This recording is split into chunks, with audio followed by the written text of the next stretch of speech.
दोस्तों, आपने कई बार भारत पाकिस्तान की ताकत का कंपैरिजन देखा होगा, लेकिन यह कंपैरिजन नए एनालिसिस रिपोर्ट में आए डाटा के आधार पर बनाया गया है। क्या कहती है यह नई रिपोर्ट?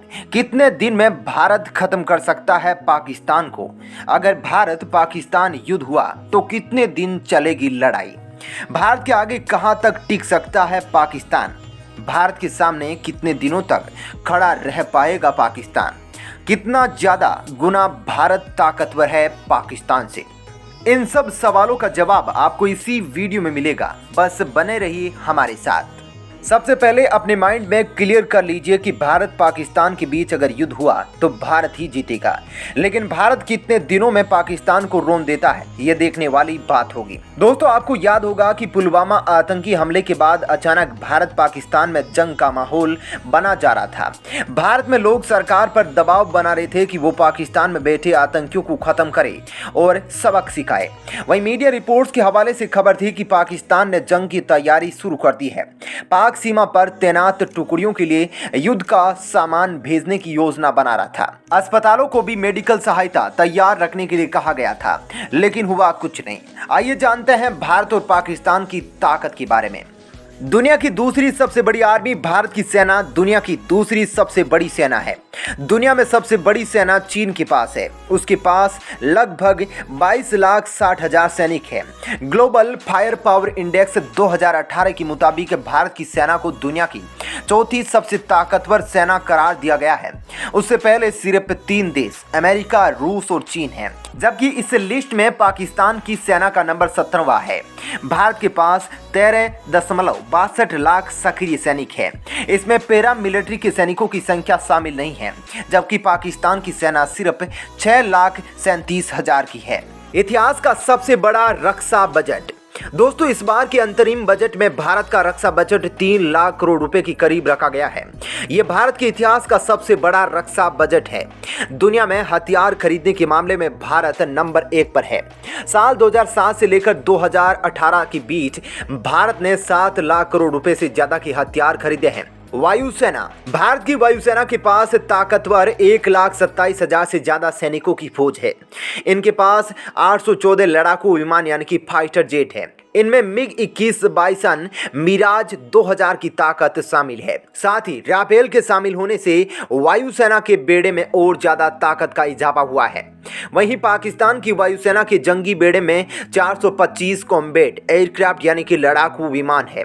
पाकिस्तान के पास चीन का F-7 PG और अमेरिका का F-16 फाइटर जेट है। नौसेना। भारतीय नौसेना की ताकत भी जबरदस्त है। इसके जंगी बेड़े में एक एयरक्राफ्ट कैरियर है। इसके अलावा भारतीय नौसेना के पास 16 पनडुब्बी, 14 डिस्ट्रॉयर्स, 13 युद्धपोत, 106 पेट्रोल एंड कोस्टल जहाजों और 75 युद्ध क्षमता से लेस एयरक्राफ्ट की ताकत है। नौसेना में 67,700 सैनिक हैं, जिनमें मरीन्स और नेवल एविएशन स्टाफ भी शामिल है। पाकिस्तान की नौसेना भारत के मुकाबले कहीं नहीं टिकती है। पाकिस्तानी नौसेना के जंगी बेड़े में 9 युद्धपोत, 8 पनडुब्बी, 17 पेट्रोल और कोस्टल जहाज और 8 युद्धक एयरक्राफ्ट है। भारत की बैलिस्टिक मिसाइल की ताकत। भारत के पास ब्रह्मोस मिसाइल है। इसकी रेंज 300 किलोमीटर से ज्यादा है। यह एक क्रूज मिसाइल है। यह बिना पायलट वाले किसी भी लड़ाकू विमान की तरह होती है। यह जमीन की सतह से काफी करीब उड़ती है और दुश्मन के रडार इसको पकड़ नहीं पाते हैं। अग्नि 5। यह इंटरकॉन्टिनेंटल बैलिस्टिक मिसाइल है। इसकी रेंज 5000 किलोमीटर है। यह पूर्व दिशा में चीन और फिलीपींस और पश्चिम में इटली तक मार कर सकती है। इसकी जद में पूरा पाकिस्तान, अफगानिस्तान, इराक, ईरान और करीब आधा यूरोप आता है। यह सिर्फ 20 मिनट में चीन पहुंच सकती है और तबाही मचा सकती है। वहीं पाकिस्तान के पास लंबी दूरी के नाम पर सिर्फ शाहीन 2 मिसाइल है। इसकी रेंज सिर्फ 2500 किलोमीटर है। Sukhoi fighter jet. भारत का मॉडर्न फाइटर जेट एक बार में 3000 किलोमीटर की उड़ान भर सकता है। दुनिया का सबसे अच्छा फाइटर जेट ये माना जाता है। इंडियन एयरफोर्स के पास इस वक्त 250 सुखोई विमान है। तोप की ताकत। भारत के पास K9 वज्र और M777 अल्ट्रा लाइट वेट होवित्जर्स है। 155 mm एक ऐसी आर्टिलरी गन है जिसका वजन सिर्फ 4 टन है और इसे कहीं भी ले जाना बेहद आसान है। ये 1 मिनट में 2 राउंड से लेकर 5 राउंड तक फायरिंग कर सकती है। इसकी रेंज 24 किलोमीटर से 90 किलोमीटर तक है। K9 वज्र एक सेल्फ प्रोपेल्ड गन है। यह लगभग ऐसी होती है जैसे कि किसी बख्तरबंद टैंक पर तोप लगा दी जाए। इसमें 5 सैनिकों का क्रू होता है। इसकी स्पीड 67 किलोमीटर प्रति घंटे की रफ्तार से चल सकती है। रेंज 30 से 40 किलोमीटर है। ये दोनों ही तोपें पहाड़ और दुर्गम इलाकों में गेम चेंजर साबित होती है। भारत K4 SLBM मिसाइल का सक्सेसफुल टेस्ट कर चुका है। ये 3000 किलोमीटर तक वार कर सकती है। इसे किसी सबमरीन से भी फायर किया जा सकता है। भारत के पास मौजूद मिराज, सुखोई, MiG-29, जगुआर और तेजस विमान से भी परमाणु हमला करने का दम रखता है। वहीं पाकिस्तान के black panther, black spider F-16 में परमाणु हथियार लगाए जा सकते हैं। सारे ठिकाने नष्ट होने के बाद भी भारत कर सकता है हमला। अगर पाकिस्तान भारत पर परमाणु हमला करके उसके सभी ठिकानों को नष्ट कर देता है तब भी भारत पाकिस्तान पर परमाणु हमला कर सकता है, क्योंकि भारत के पास सेकेंड स्ट्राइक कैपेबिलिटी है। भारत समंदर से परमाणु पनडुब्बी से हमला कर सकता है। भारत का रक्षा बजट पाक से भी कई गुना ज़्यादा। International institute of strategic studies के अनुसार भारत ने अपने 14 लाख सक्रिय सैनिकों के लिए 2018 में $58 अरब यानी 41 खरब 23 अरब 1 करोड़ 70 लाख रुपए का रक्षा बजट पारित किया था। यह धन राशि भारत की जीडीपी का 2.1% है। वहीं पिछले साल पाकिस्तान ने अपने 6,53,000 सैनिकों के लिए $11 अरब यानी कि 7 खरब 81 अरब 95 करोड़ रुपए का रक्षा बजट पास किया था। यह धनराशि पाकिस्तान की जीडीपी का 3.6% है। पाकिस्तान को साल 2018 में $10 लाख यानी कि 7 करोड़ 10 लाख रुपए की सैन्य सहायता भी मिली थी। अगर परमाणु युद्ध हुआ तो क्या होगा?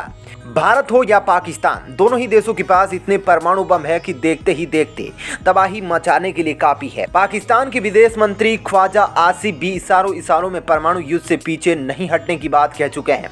वे कहते हैं कि अगर हमें खतरा लगा तो हमारे पास भी परमाणु बम है, हम दुश्मन को नस्तो नाबूद कर देंगे। लेकिन क्या परमाणु युद्ध विकल्प है? अगर परमाणु युद्ध होता है तो महज 1 हफ्ते में करीब 2 करोड़ लोग मर जाएंगे, जिसमें से 50 लाख तो झुलस जाएंगे। दुनिया की आधी ओजोन परत बर्बाद हो सकती है। इस युद्ध का असर सिर्फ भारत या पाकिस्तान नहीं बल्कि अन्य देशों पर भी पड़ेगा।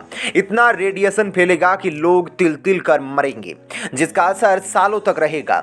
वहीं परमाणु युद्ध से पैदा हुआ धुआं का गुबार इतना अधिक होगा कि सूरज की रोशनी धरती पर नहीं पहुंच सकेगी, यानी परमाणु सर्दी पड़ेगी। इस सर्दी की वजह से पेड़ पौधे समाप्त हो जाएंगे और लोगों के भूखे मरने की नौबत आ जाएगी। ये इतना भयावह साबित हो सकता है, इसका अंदाजा इसी बात से लगा सकते हैं कि आज तक आतंकवाद से जितने लोग मरे हैं, परमाणु युद्ध में उसके 2000 गुना ज्यादा लोग मारे जाएंगे। एक बात तो साफ है कि युद्ध कोई विकल्प नहीं है। अगर युद्ध हुआ तो हालात बद से बदतर हो जाएंगे। युद्ध की आग में सब कुछ तबाह हो जाएगा। भारत पाकिस्तान को तो इससे भारी नुकसान होगा ही, साथ ही पड़ोसी देशों को भी इसका खामियाजा भुगतना पड़ सकता है। ये बात खुद पाकिस्तान भी अच्छे से समझता है। वहीं भारत की पॉलिसी है कि हम पहले परमाणु हमला नहीं करेंगे। इसके चलते पाकिस्तान आए दिन आंखें तरेरता है। वह अच्छे से जानता है कि परमाणु हमला कोई नहीं कर सकता। भारत पहले हमला करेगा नहीं और पाकिस्तान का ऐसा करने की हिम्मत नहीं है। लेकिन आए दिन हो रहे आतंकी हमलों को भी भारत कब तक सहेगा? पाकिस्तान से इसका हिसाब तो बराबर करना ही होगा। मोदी सरकार ने भी सेना को खुली छूट दे दी है और अब सेना ही तय करेगी कि पाकिस्तान को कैसे जवाब देना है। दोस्तों, क्या आपको ये बातें पहले से पता थी? अगर नहीं थी तो इनमें से कौन सी बात आपको ज़्यादा इंटरेस्टिंग लगी? तो दोस्तों, हमारे इस वीडियो में हमने आपको बहुत सी बातें बताने की कोशिश की है। अगर आपको हमारी यह कोशिश अच्छी लगी हो तो प्लीज़ लाइक करें इस वीडियो को और इसी तरह की और जानकारी पाने के लिए सब्सक्राइब करें हमारे चैनल को। जितना हो सके इस वीडियो को शेयर करना न भूलें। दोस्तों, बने रहिए हमारे साथ। जल्द से जल्द हम फिर आपके सामने एक नया और इंटरेस्टिंग वीडियो लेकर हाजिर होंगे। धन्यवाद। हम फिर मिलेंगे एक और इंटरेस्टिंग टॉपिक के साथ। जय हिंद।